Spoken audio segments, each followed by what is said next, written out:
Welcome to the Build Your Reiki Business podcast.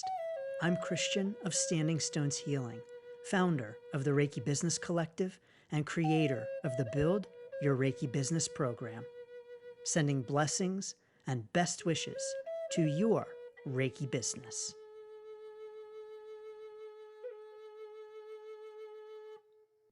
Greetings, welcome, and thanks so much for tuning in. It's Christian of Standing Stones Healing. So honored and grateful to have you here for another episode of the Build Your Reiki Business podcast.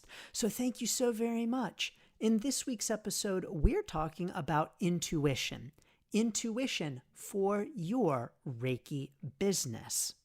But first, of course, I want to invite you to join us for the live online Reiki Business Summit happening this November 22nd to the 25th. This amazing 4-day summit is bringing you 6 presentations from Reiki business leaders on a variety of Reiki business topics. In addition to that, you'll have plenty of time for live networking and discussion with other Reiki business owners and practitioners considering starting a Reiki business. So no matter where you are on your Reiki business journey, you are welcome. You can learn more and register right now at a special early bird price at standingstoneshealing.com/summit. Thank you. Intuition is a popular topic in not only the Reiki community, but also other types of spiritual communities. And always there are questions about how do I develop my intuition. Now, I first want to say that when we feel like we need to develop on our intuition on our journey, so oftentimes this desire is coming from a place of lack. It's coming from a place of not feeling good enough. It's coming from a place of feeling like our intuition isn't as developed as someone else's. So let me give you an example of this. So often in the Reiki community, we hear concerns from practitioners who aren't receiving messages. Maybe during their sessions, they're not getting information. They aren't seeing images. Maybe they aren't having dead loved ones or angels join the session and offer messages to the client. They can feel if a client asks them, oh, what did you see? What did you feel? And they're thinking, oh, I didn't really see or feel anything. They can feel maybe like they are less of a practitioner. And so when practitioners, Reiki practitioners, want to focus on developing their intuition, often it's because they feel that there's some lack that they're experiencing in their own intuition. They feel like they're not receiving messages that they quote should be receiving. They feel like they're just not tapped into their intuition. And oftentimes they feel like others are more developed in their intuition than they are. Now, does this sound familiar to you? Maybe you experience this yourself, but my guess is that it might sound familiar to you just from the standpoint of being an example of a way in which we human beings compare ourselves to others. And we as human beings like to compare ourselves to others. Let's admit it, that even though we might compare ourselves to others and it might feel like we don't measure up and then we feel bad about ourselves, let's admit that we are always comparing ourselves to others.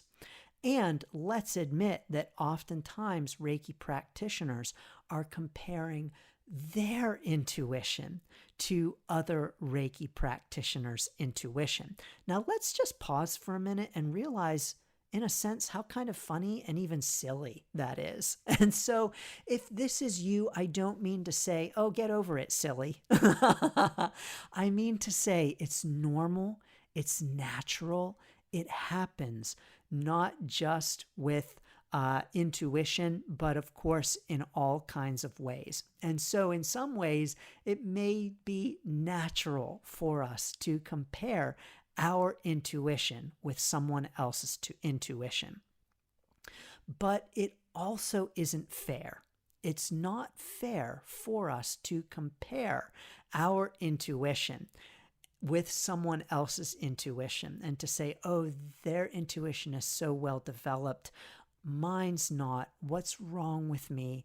What's wrong with my intuition? And the answer is nothing.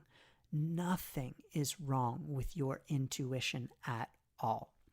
Now, I also want to make sure to take a step back here and mention very clearly and very emphatically that receiving messages during a session is not something that Reiki practitioners have to do. It is not something that you are required to do as a Reiki practitioner or business owner. And indeed, so often, the information that we receive and the way in which we convey it can indeed do more harm than it does good. And so I want to first and foremost encourage us that there is no requirement whatsoever to receive information during a session. If you don't receive information during a session, it doesn't mean that you are not a good practitioner. And if you don't receive messages during a session, it doesn't mean that your intuition is not developed or that there's something wrong with your intuition. It's also important to note that receiving information during a session is also not even part of the system of Reiki. I feel really fortunate in my Reiki training that my teachers never talked about receiving information or messages. One of my teachers brought up one example of one time where she had an experience in one of her sessions where she just felt that something was off before the session started and therefore did not offer the session.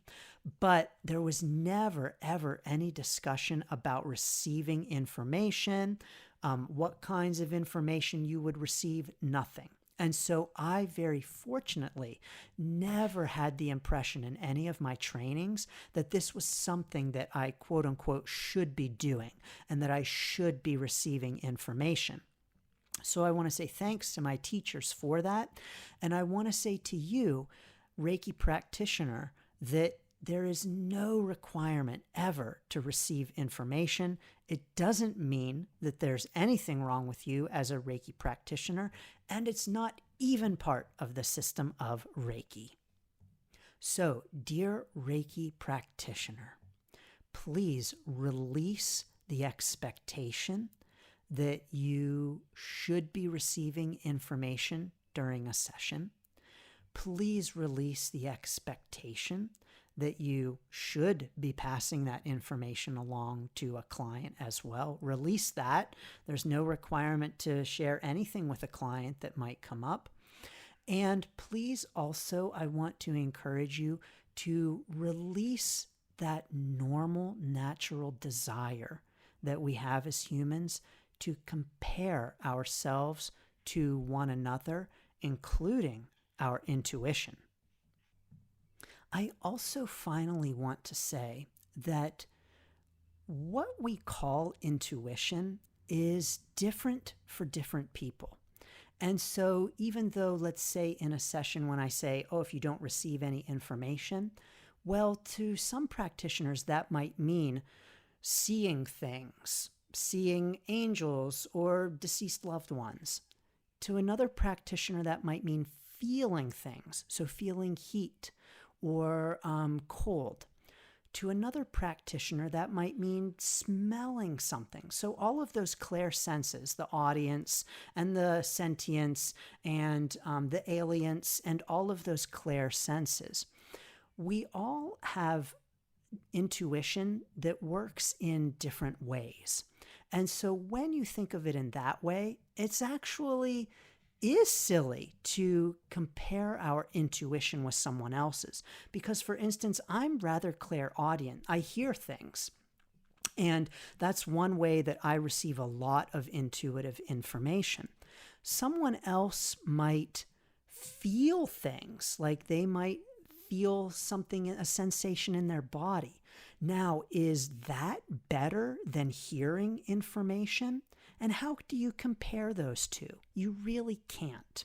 And so that means that even while we try to compare our intuition to someone else's, we really can't, because we all receive intuitive information in different ways, and we all experience our intuition and use it differently.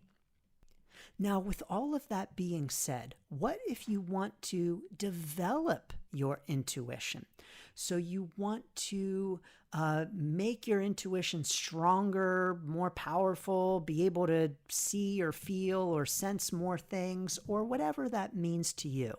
Because of course, because our intuition is so personal to each of us, how we might want to quote unquote develop it is very personal to each of us as well. But when we talk about developing our intuition, I do believe very strongly that our intuition is not something that we have to quote unquote develop. And so while in this podcast episode we're talking about developing our intuition, I actually don't believe that's how it works. I believe that we are all intuitive. I believe that we are all intuitive beings. Now remember, we might receive information intuitively in different ways, but we all have an intuition. And so if we already have an intuitive sense, if we're already intuitive, I don't believe that intuition is something so much that we need to develop, as it is something that we just need to open up more to. So like I mentioned, I'm clairaudient. That's one big way that I receive information, particularly when I'm doing card readings. Yes, it happens in Reiki sessions too, but when it comes to my card readings, I'm very clairaudient with my card readings. And so I might receive information in that way where I might hear it inside of my head. But it's not so much of a developing of that clairaudient sense. There wasn't anything that I did specifically to develop that intuitive sense. Rather, it's something that I just opened up to and that I accepted more and more. And so I believe that developing our intuition is not about doing anything in particular and taking any particular action. Are there exercises that we can do to develop our intuition? Sure, there are plenty out there. I will actually share an exercise with you that I really like and find very helpful for all kinds of things in my life. So I'll share that with you. But I don't believe that developing our intuition is really about doing intuition developing exercises. I rather believe that it's really so much more about opening up to the information that we are already always receiving. And so your intuition is already developed. You already have an intuition. You've always had an intuition. Whatever that might be, however you receive information, whatever the clair way in which, the clair sense in which you might receive information, predominantly you can receive information in all kinds of ways, but you may have one that is predominant for you. Like I mentioned, clairaudience is really my predominant one. But all we really need to do is accept the fact that we are always already intuitive and that we are always already receiving information. It's just that we're not always open to it. How often do we receive an intuitive sense? Maybe it's a feeling in our gut. Maybe it's just a sense, or we even hear or see something and we dismiss it. No, that's crazy. Oh, I'm just feeling things. I'm just seeing things. I'm just hearing things. That's silly. I'm making it up. It's all in my head. We so often will be quick to dismiss the intuitive information that we receive and to say that we're crazy and we're just making it up and believing that it's not really real. But what if instead of saying, that's crazy, that's not really real, we took that information and reflected on it and said, hey, I just met this person. I feel something weird in my stomach. Why?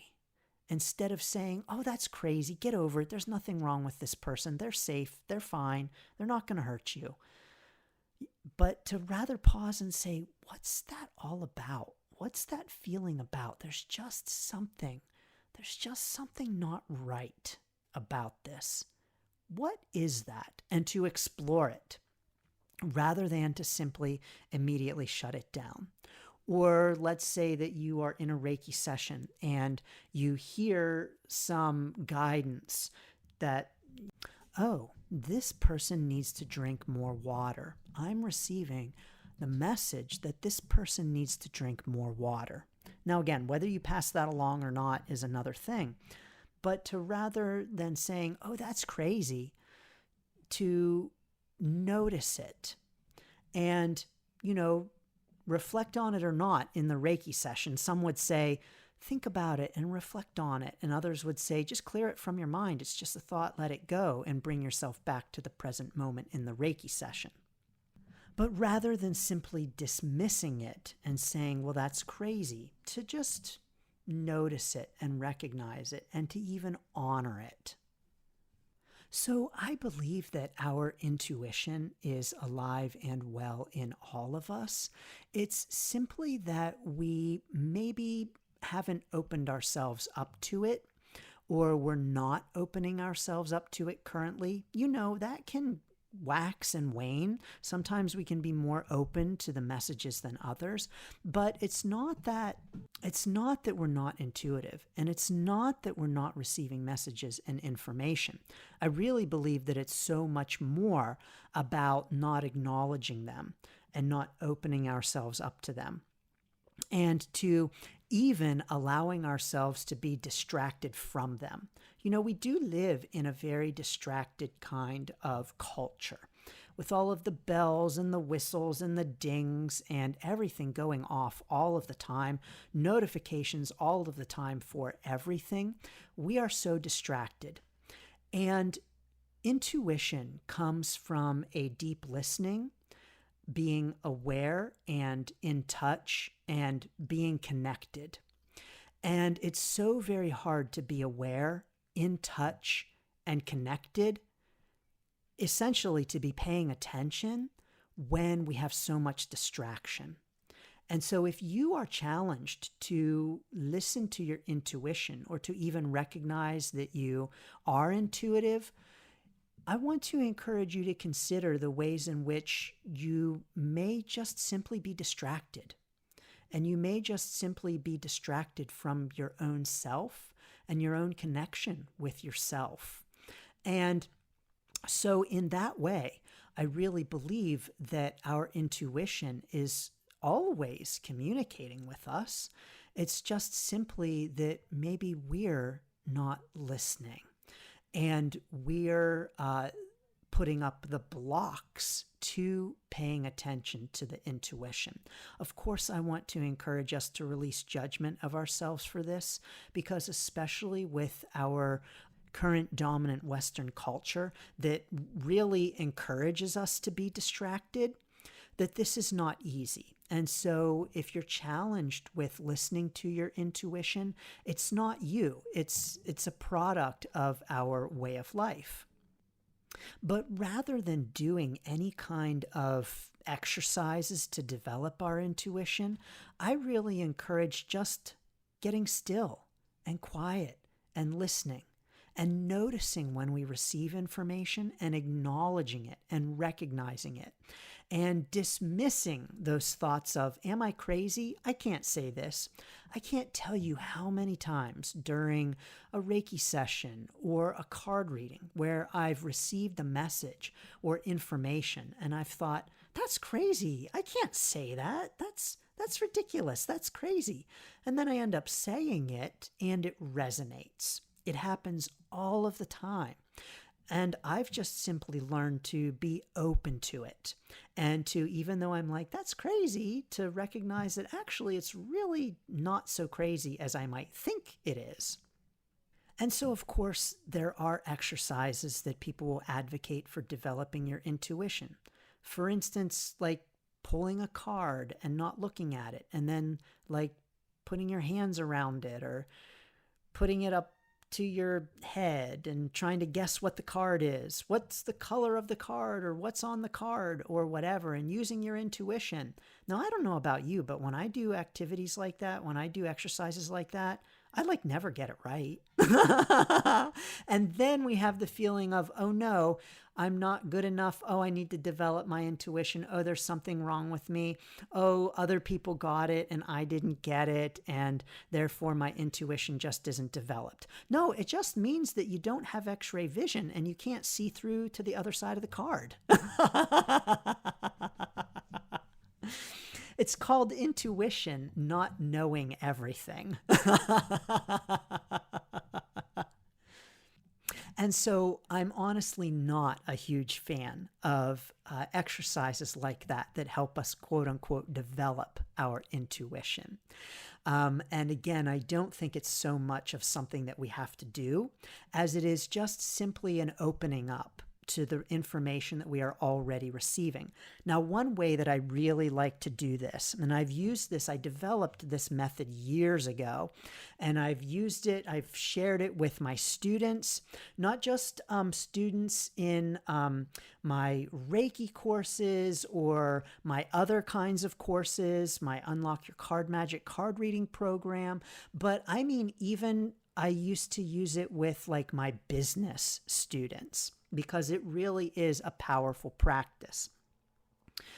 And the practice is, let's say that you are faced with a question in life, a decision. Maybe you're not sure if you want to move to a particular location. You're thinking about relocating, but you're just not sure. Do you really want to do it?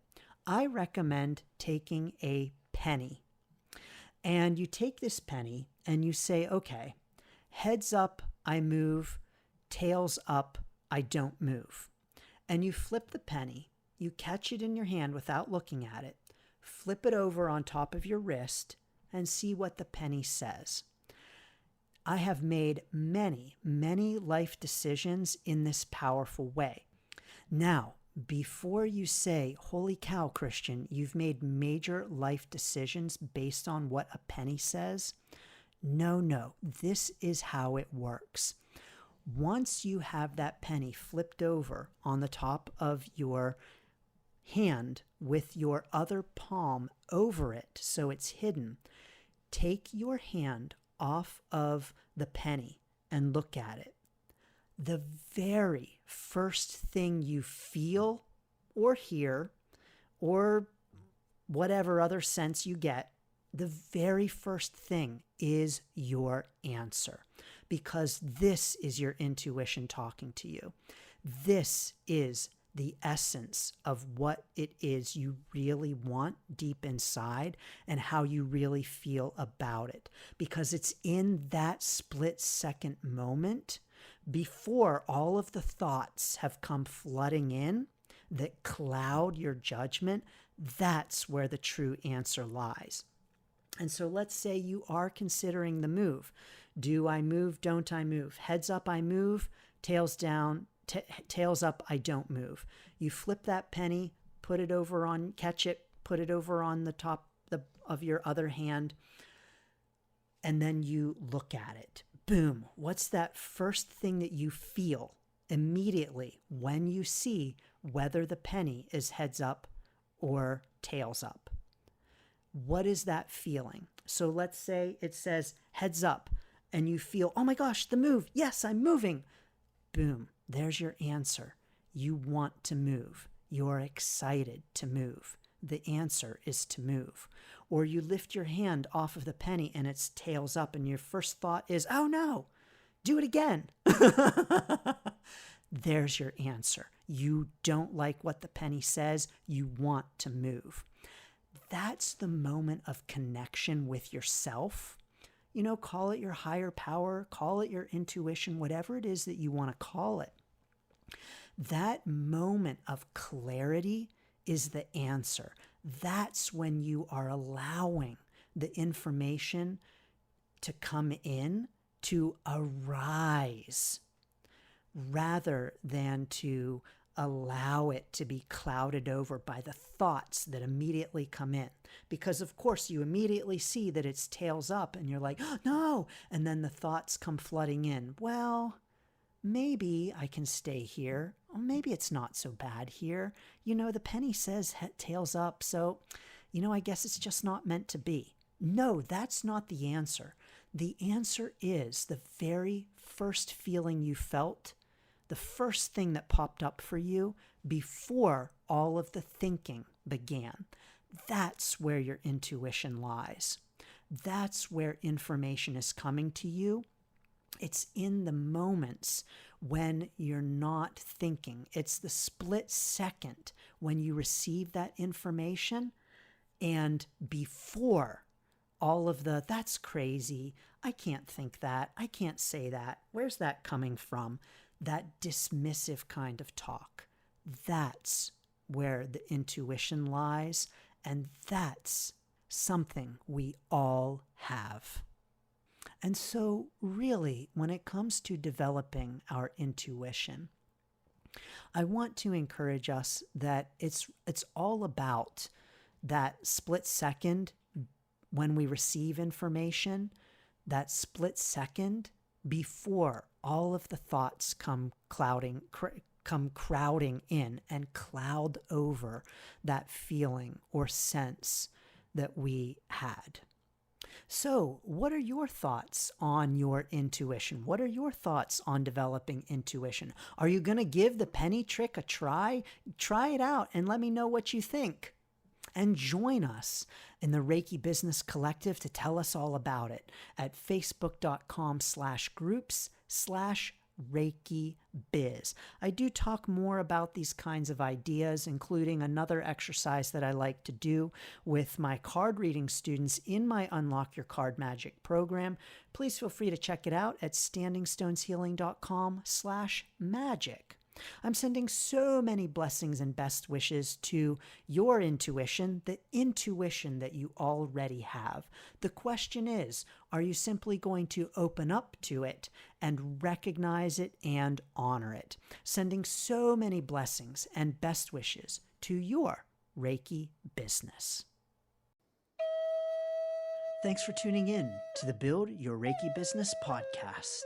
Please like, share, subscribe, and send to a friend. Learn more about the Build Your Reiki Business program at standingstoneshealing.com/build. Sending blessings and best wishes to your Reiki business.